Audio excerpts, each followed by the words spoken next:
Hey guys, welcome back to my channel. मैं आप सभी लोगों का दिल से स्वागत करती हूँ अपने स्टैंडर्ड ह्यूमैनिटीज़ में। आज की इस वीडियो में हम समरी पढ़ने वाले हैं ऑफ आज़ादी, जो कि चमन नहल ने लिखी है। स्टार्ट करते हैं अपनी समरी से। तो जो स्टोरी है वो स्टार्ट होती है हमारे सिलाकोट में, जहाँ पे लाला काशीराम है, एक middle aged Hindu grain merchant है जो कि रहते हैं अपनी फैमिली के साथ। काशीराम जो है एक सिंपल ट्रेडिशनल मैन है जो कि डीपली लव करते हैं अपने होमलैंड को, मदरलैंड को। उनकी कोई डिज़ायर नहीं होती, ठीक है। और वहाँ पे जो पॉलिटिकल टेंशन्स होती है वो बढ़ रही होती है। नेक्स्ट कैरेक्टर जो है वो अरुण है। अरुण जो है वो लाला काशीराम का ही बेटा है। वो एजुकेटेड है, ठीक है। वो रिप्रेजेंट करता है अपनी यंगर जनरेशन को, और वो सीक्रेटली लव करता है नूर। नूर जो डॉटर है एक वेल्दी मुस्लिम फैमिली की, वो भी सिलाकोट में ही रहती है, और वो डिपिक्ट करती है कम्युनिटी ऑफ कम्युनल हार्मनी, जहाँ पर हिंदू, मुस्लिम और सिख लोग पीसफुली रहते हैं। तो ये जो पीस है, फ्रेगाइल है और अंडरलाइन टेंशन लेके आता है। नेक्स्ट पॉलिटिकल एटमॉस्फेयर की बात करूँ तो मुस्लिम लीग जो है चार्ज करने लग जाती है। जो मोहम्मद अली जिन्ना वो डिमांड करते हैं एक separate state for Muslim, Pakistan की डिमांड करते हैं। वाइल जो इंडियन नेशनल कांग्रेस है वो और महात्मा गांधी जो है वो एडवोकेट करते हैं यूनिफाइड इंडिया, यानी कि अपोज करते हैं, ठीक है। नहीं चाहते महात्मा गांधी और नेशनल कांग्रेस ये इस चीज़ों को अपोज करते हैं, लेकिन जो मोहम्मद अली जिन्ना है ये डिमांड करते हैं मुस्लिम की सेपरेट स्टेट के। तो नेक्स्ट जो आइडिया आपका पार्टीशन, ये क्रिएट करता है डिवीजन हमारे सिलाकोट में, मुस्लिम और हिंदू के बीच में और सिख के बीच में। तो ये एजर्ट करता है मुस्लिम का डोमिनेशन।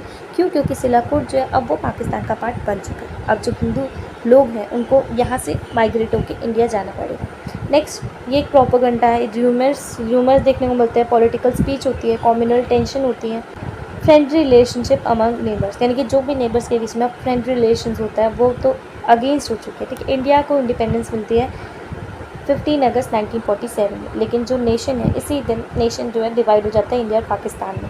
सिलाकोट डिक्लेयर हो जाता है पाकिस्तान का पार्ट। ट्रिगरिंग प्योस है मुस्लिम रीजन में, जो कि सेलिब्रेट करते हैं अपने पाकिस्तान स्टेट का क्रिएशन, ठीक है। हिंदू और सिख में देखोगे ग्रिप है।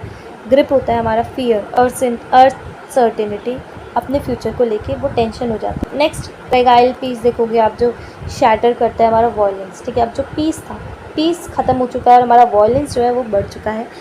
हिंदू और मुस्लिम जो है वो टारगेट हो चुके हैं बाय मॉब्स से। अब जो हिंदू मुस्लिम है, ठीक है, वहाँ के लोगों को लूटा जा रहा था, बर्न किया जा रहा था, और जो इनोसेंट पीपल थे उनको मारा जा रहा था। काशीराम की फैमिली जो है वो डायरेक्टली थ्रेड में थी। वो एक फॉर्मर नेबर थे, जो कि अब जो उनके फॉर्मर नेबर थे वो उनके अगेंस्ट। अरुण और नूर का रिलेशनशिप भी इम्पॉसिबल बन जाता है। उनके बीच में रिलीजन जो है वो डिवाइड करता है उनके डिपेंड। नूर जो है वो ना फंस गई थी दो चीज़ों के बीच में, एक अरुण के लिए प्यार के लिए और दूसरा अपनी loyalty towards Muslim family. Next Sialkot की बात करूँ, सिलाकोट जो है वो अब क्योस में था। वहाँ पे ब्रूटल किलिंग देखने को मिलती है, अबडक्शन देखने को मिलता है, रेप्स हो रहे थे कॉमन प्लेस में।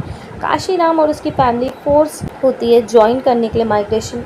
फोर्सफुली उनको बोला जाता है कि आप माइग्रेट कर दो हिंदू लोगों के साथ और सिख लोगों के साथ इंडिया में, ठीक है। तो जो जर्नी है वो हॉरोइंग रहती है। रेफ्यूजी फेसेस करते हैं हंगरी, एक्सॉशन, ठीक है, और अटैक होते हैं आर्म बॉम्ब से। बहुत सारे लोगों को यहाँ पे मार दिया जाता है। काशीराम जो है वो डेवास्टिकली लॉस होता है अपने होमलैंड का, लाइवलीहुड का, उनकी आइडेंटिटी का। अरुण जो है वो स्ट्रगल करता है अपनी इमोशनली और सेपरेट होता है अपने नूर से, ठीक है। तो एक हॉरर जर्नी के बारे में बताया गया है। अभी जो फैमिली है रिफ्यूजी कैंप पे पहुँच जाती है इंडिया में, लेकिन इनकी लाइफ जो थी अभी भी अनसर्टेन थी, ठीक है। Overcrowding, disease, lack of basic needs, बहुत सारी डिफ़िकल्टीज़ होती हैं। काशीराम जो होते हैं उनको बहुत ज़्यादा गुस्सा आ रहा होता है, वो बहुत ही ज़्यादा टूट जाते हैं। उनके होम का लॉस होता है, आइडेंटिटी और डिग्निटी का लॉस होता है। अरुण कहीं ना कहीं ट्राई करता है कि वो स्ट्रॉन्ग बने रहे। ये जो बर्डन है अपनी मेमोरीज नूर के साथ वो याद रखेगा, ऐसे वो सोचता है, और सिंबल होता है ये यहाँ पे लॉस्ट। नेक्स्ट काशीराम की हेल्थ जो होती है वो बिगड़ती जाती है due to physical and emotional strain, stress वगैरह के कारण, और उनकी इवेंचुअली डेथ हो जाती है रेफ्यूजी कैंप के अंदर। उनकी जो डेथ है वो सिंबल होती है हमारी एंड ऑफ द एरा। ये इस एरा का सिंबल होती है उनकी डेथ, ठीक है। ट्रैजिक कॉन्सिक्वेंसेस था हमारे पार्टीशन का, जो कि मार्क करता है लॉस ऑफ अनइमेजिनेबल सफरिंग, जो कि किसी ने सोचा भी नहीं था। वो सारी सफरिंग भी लोगों को फेस करनी पड़ रही थी। Lala Kashiram one of the main key character है हमारे आज़ादी के, जो कि चमन नहल ने लिखी है। उनके कैरेक्टर ने प्ले किया बहुत इंपॉर्टेंट रोल प्ले किया है, जो कि हमारे को शोकेस करती है complexity of social political landscape के बारे में ड्यूरिंग और आफ्टर, पार्टीशन से पहले और पार्टीशन के बाद के बारे में। लाला काशीराम जो है उनका कैरेक्टर एक मल्टी डायमेंशनल है, जो कि रिफ्लेक्ट करते हैं हार्श रियलिटीज़ और कॉन्ट्रडिक्शन ऑफ जो कि पीपल ने फेस किया है ड्यूरिंग द पार्टीशन। ठीक है, एक वेल्दी मर्चेंट है लाहौर के, जो कि रिप्रेजेंट करते हैं एलिट क्लास, यानी रिच क्लास को। रिस्पेक्ट्स और वैल्यू की बात करूँ, वो रिस्पेक्ट करते थे, वैल्यूज़ करते थे सबके, अपने एम्प्लॉय की, अपने मदरलैंड की, और वो ब्रिटिश को भी कहीं ना कहीं बुरा नहीं मानते थे, बट अच्छा नहीं मानते थे तो बुरा भी नहीं मानते थे। ठीक है, मेंटेन करते थे कॉलोनियल बॉन्ड बिटवीन मुस्लिम एम्प्लॉयज़ और अपने कम्युनल टेंशन। कैसे जो वायलेंस है पार्टीशन में जो वायलेंस क्रिएट होता है वो कैसे कॉम्प्लिकेट करता है रिलेशनशिप को। तो अरुण जो है काशीराम का बेटा और प्रभा रानी का बेटा 20 ईयर्स ओल्ड का सन है, जो कि पढ़ता है मुरई कॉलेज सिलाकोट में। एट द एज ऑफ 20 उसने स्टडी किया होता है इंग्लिश लिटरेचर और वो टेनिस प्ले करता है। ठीक है, टेनिस खेलता है। अरुण जो है one of the significant character हमारे को देखने को मिलता है आज़ादी में, जो कि यंगर जनरेशन को रिप्रेजेंट करता है, कि एक पर्सपेक्टिव प्रोवाइड करता है contrast with his father traditional world को। उसकी जो जर्नी है वो सेंट्रल थीम है लव की, लॉस की और आइडेंटिटी इस नॉवल में रिप्रेजेंट करती है। तो वैसे गांधी जी को लाइक नहीं करता, लेकिन वो ऑफेंड भी हो जाता है जब कोई दूसरा गांधी जी की इंसल्ट करता है। लाइक जो नहल है वो मैच्योर है, ठीक है, इमीडिएटली वो प्रोटेक्ट करता है अपनी फैमिली को, जो भी दंगे वगैरह हो रहे होते हैं। अरुण लव करता है नूर को, एक मुस्लिम गर्ल है, सिम्बलाइज करती है, और वो हारमनी में बिलीव करता है, को एग्जिस्टेंस, मतलब ये जो रिश्ता है वो ख़त्म हो गया, बट फिर वो सोचता है मेमोरी में याद रखेगा। ठीक है, उसका जो रिलेशनशिप है वो डिफाइन करता है सोशल नॉर्म्स को, सब प्रोगेनेट कॉन्ट्रैक्ट्स कम्युनल वायलेंस में। पार्टीशन जो है अरुण को डीपली अफेक्ट करता है, और जो भी वो सफ़र करता है, और सिर्फ कोई नहीं, बहुत सारे लोग सफ़र करते हैं इसी से। वो फील करता है pain of displacement, communal hated, ठीक है, और पर्सनल लेवल पे वो फेस करता है। ये जो सारी चीज़ें वो काफ़ी ज़्यादा रिलेटेबल कर पाता है वो, और इमोशनली रिच कैरेक्टर से, जिससे उसको एक रिलेटेबल और इमोशनली रिच कैरेक्टर बनाता है।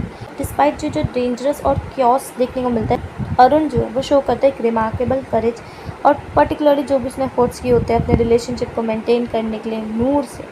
His determination to hold on his love and ideals even the world around him falls apart makes him a companion।